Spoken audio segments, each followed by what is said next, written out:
Hi, everybody. So now we are ready to actually dig into text warps, paths, and distortions and get to practicing and seeing how this all works in Adobe Illustrator.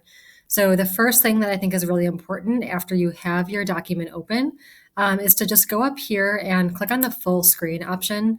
And that's going to take a second to resize, but you'll have the ability to actually work on a full screen preview, which is very nice. So one of the first things that I want you to do before anything else is you're going to learn that there are actually different modes within Illustrator. So the default is to actually open up to Essentials, and this is pretty bare bones Illustrator.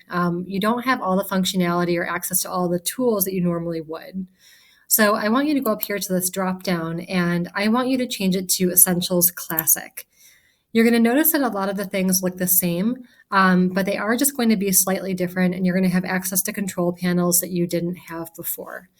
So once you have that all done, you are ready to begin, and we can actually jump into doing some of this work. So you're going to notice in this tutorial, you're going to have different time check-in points throughout. So if you don't want to watch the entire tutorial, or if you want to start and pause it, you're definitely encouraged to do so. If you want to jump to a specific point in the video, it's going to align with make with top object, make with mesh, make with warp, etc. So you don't have to keep on panning and scrubbing and figuring out which one, at what point I start the next tutorial. So just to let you know. So the first thing that we're going to do here is we're going to put sphere into this circle. And if you were to do this on your next project, one of the things that you want to keep in mind is that the way that your layers are organized is actually really important. So what I recommend doing is go over here to your layers panel, and we're going to look at skill number 1. And it's important to note that the circle shape is actually above the sphere text. And that's the only way that it's going to be able to work. So once you've confirmed that that looks correct on your end, what I want you to do is actually click on sphere. You're going to hold down the shift key and you're going to select the circle. That's going to give you the ability to actually select two different objects at once. From here, we're going to make with top object. So using an envelope distort. So the way that we access all the different envelope distorts is actually in our objects menu. So go to object, you're going to go down to envelope distort, and this one is going to be make with top object. So you're going to select that. And you're going to notice that's really cool that sphere immediately fits into the circle. Now, what I really like about this is you can still double click on the center of the circle or on your text, and you can actually still adjust the font, the size, the words to be whatever you want it to say. So you do still have a lot of flexibility in adjusting some of your designs if you don't exactly like the way that it looks. So what I want to do here for sphere is I want to change the font because this one is pretty boring. So you're going to see up here, I have the character panel. If I drop down in this menu, I have access to all these different fonts. Now, the default is to have quite a few fonts here that aren't very exciting. So if you scroll down to the very bottom, you can go to find more fonts if you're interested. And these are fonts that are all within the Adobe library that we do have access to. They're just not loaded into the default Illustrator program in the way that we're accessing it. So let's see, I'm going to go ahead and find one that's maybe a bit more decorative. Let's maybe try this one. This could maybe look kind of cool. What I like about this is that you can actually click on the symbol here and it's going to show you similar fonts. So it's going to pull up all of these different fonts that are really condensed if you want to kind of take your choice. You can also go back and that's going to bring you back to this other list. So actually, I'm going to try this one instead, this Abigail Regular. And I'm going to activate it. So you're going to see this cloud icon. You want to click that. It's going to ask you if you want to activate this font, and you're going to say OK. And once the font has been activated, it's going to show up in your font file. So I'll go ahead and click over here on fonts, and we're going to look for Abigail, which is right here. You'll see that that's the one that I just downloaded. I'm going to click on it, and there is my sphere text.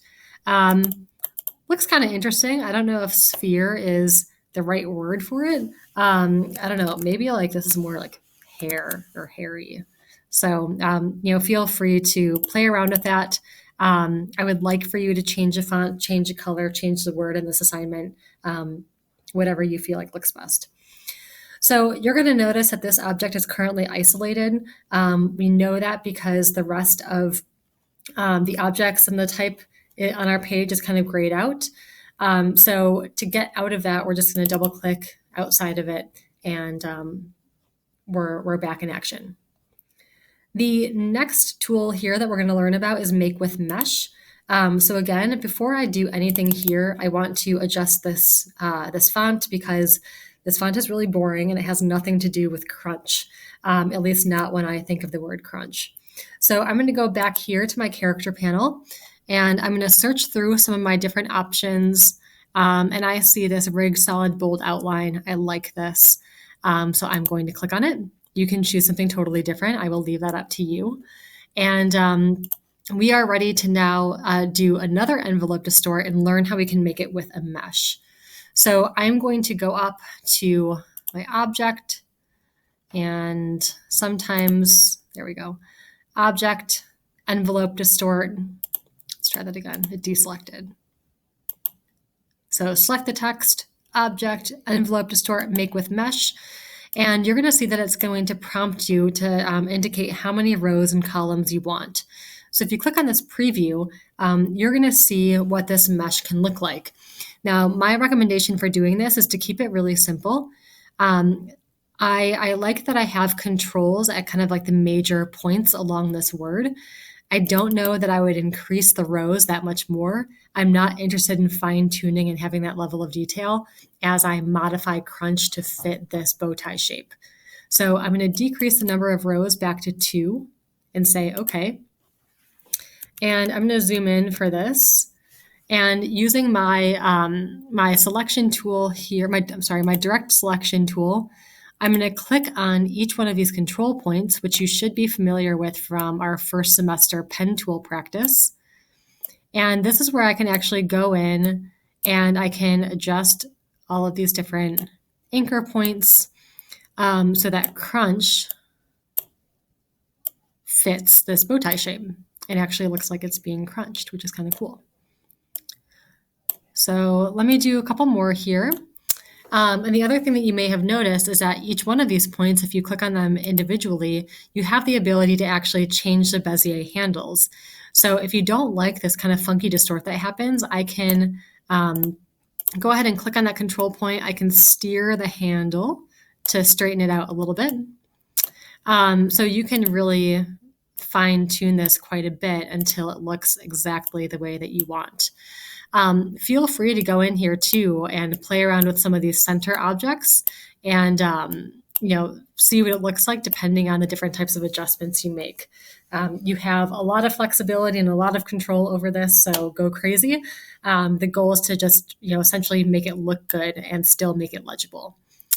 To finish out this one, we want to actually select that black object behind it and make it invisible. So we're going to go back to our layers panel over here. We're on skill number 2, so we'll go to this drop down, and you'll see our black object here. We're just going to go ahead and hide that, and you'll see our crunched orange shape, which is pretty cool. Moving on to our third skill, this is an envelope distort using Make with Warp. So we want to make this watery waves wavy.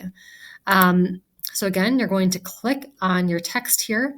We're going to go to Object, Envelope Distort, and this one we're going to Make with Warp. So if you want to edit or warp an object in a way that's already working with templates, this is a really great way to do that.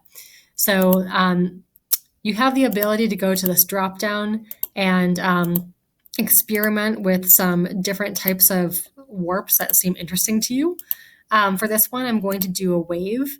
And if this isn't previewing for you as you make some of these adjustments, go ahead and check and uncheck the preview box, and that should give you the ability to actually